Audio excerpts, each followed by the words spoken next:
oversized head with unfurling Roman scrolls for curly hair faces us in a bare picture plane. Where is the figure going? Where have they been?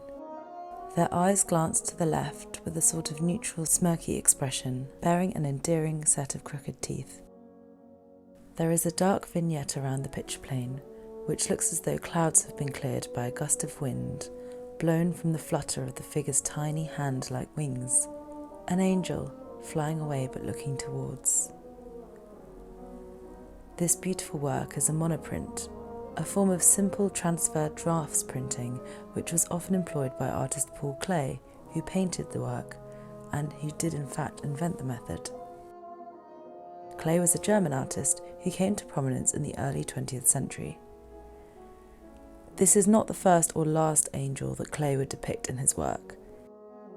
He had a mystical gaze over his outlook on the world, a sort of spiritualism which was in the ether at the time. Painting across tumultuous times in European history, Klee's tender depictions of angels, typically referenced as beacons of hope, would have been a pleasant sight across the war and interwar years. In the 9th thesis of his 1940 essay, Theses on the Philosophy of History, Walter Benjamin describes Angelus Novus as an image of the angel of history. A Klee painting named Angelus Novus shows an angel looking as though he is about to move away from something he is fixedly contemplating. His eyes are staring, his mouth is open, his wings are spread. This is how one pictures the angel of history.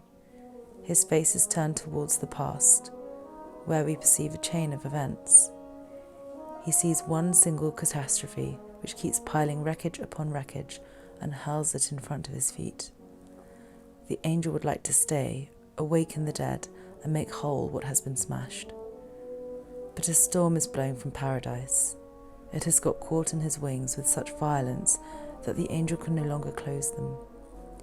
The storm irresistibly propels him into the future, to which his back is turned, while the pile of debris before him grows skyward. This storm is what we call progress.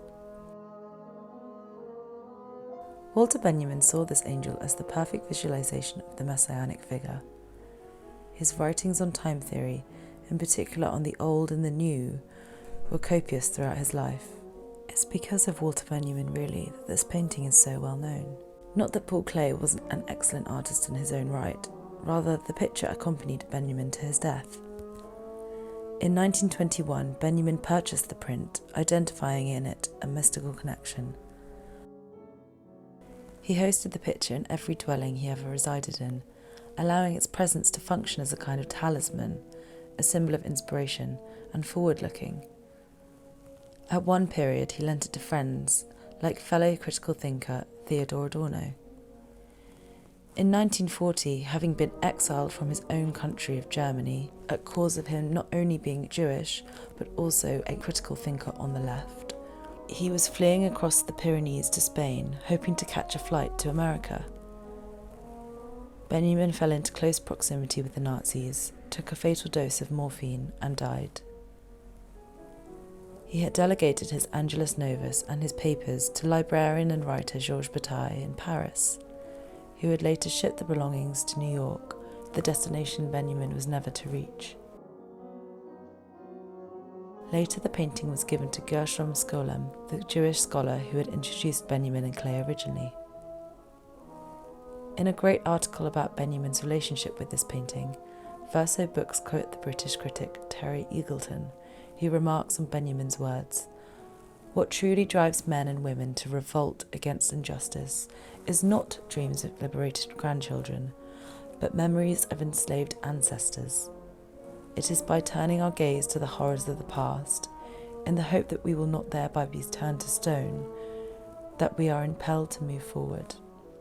Thus, Verso go on to say, the painting has become somewhat of a symbol of the left wing at large, due to Benjamin and the Frankfurt School's Marxism.